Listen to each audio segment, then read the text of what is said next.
সিলেটে জমে উঠেছে ঈদের বাজার। সকাল থেকে গভীর রাত পর্যন্ত নগরীর অত্যাধুনিক বিপণী বিতানগুলোতে চলে ঈদের কেনাকাটা। নগরীর প্রাণকেন্দ্র জিন্দাবাজার ছাড়াও এবছর নয়া সড়ক ও কুমারপাড়ায় গড়ে ওঠা অত্যাধুনিক শপিং মলগুলোতে নারী ও তরুণীদের ভিড় অন্যান্য বারের তুলনায় একটু বেশি। তারা গভীর রাত পর্যন্ত তাদের পছন্দের জামা কাপড় কেনার জন্য এই শপিং মলগুলোতে ভিড় করতে দেখা যায়। অনেক রকম ড্রেস তো দেখতেছি, ভালো লাগতেছে, সুন্দর সুন্দর ড্রেস। তো এর মধ্যে আমি একটা নিছি ঢিঙ্কা চিকা। পাঞ্জাবি কিনবো, পাঞ্জাবি আমার সবসময় ফেভারিট। আমি পাঞ্জাবি মেনলি পাঞ্জাবি দেখা লাগে আইছি।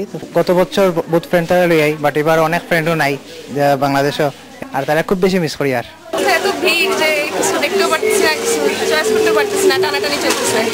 গতবারের থেকে এখন বাজার ডাবল করতে হচ্ছে, এছাড়া কোনো উপায় নেই। Three piece, skirt, tops. মেয়েদের মধ্যে এবার টিঙ্কা চিকা, বডিগার্ড, লং কামিজ, দাবান এবং শাড়ির মধ্যে কাতান, জুট কাতান, শিপনি বেশি পছন্দ, বিক্রিও হচ্ছে বেশি। এছাড়া ছেলেদের পাঞ্জাবি, টি শার্ট বেশি চলছে বলে দোকানিরা জানান। ব্যবসায়ীরা জানিয়েছেন, ঢাকায় যে কাপড়টি পাওয়া যায় তা এখন আর ঢাকায় না গিয়ে সিলেটেই পাওয়া যায় এবং অনেক সময় দেখা যায় ঢাকার চেয়েও ভালো কাপড় এখন সিলেটের এই অত্যাধুনিক শপিং মলগুলোতে পাওয়া যাচ্ছে। লন্ডনে আমার এই ধরনের একটা দোকান আছে, মোটামুটি সব মানুষই চিনি, ইউরোপের সব মানুষই চিনি, মনে পরিচিত।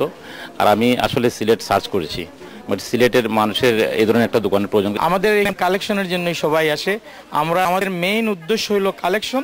গতবারের তুলনায় আমাদের দ্বিগুণ। আমরা রাতে 3টা পর্যন্ত খোলা আছি।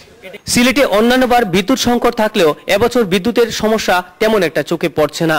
তবে যানজটের সমস্যার কারণে ভয়াবহ দুর্ভোগ পোহাতে হচ্ছে।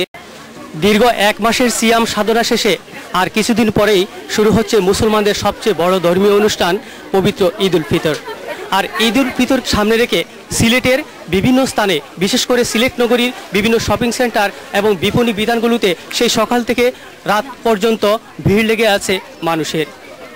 ঈদ পাগল মানুষের এই কেনাকাটার দৃশ্য দেখলে বোঝাই যায় না যে মানুষ কতটুকু আনন্দের জন্য অপেক্ষা করছে। সবার জন্য এই ঈদ সুখ ও শান্তি বয়ে আনুক। শাহ মুজিবুর রহমান যখন, ATN বাংলা, সিলেট।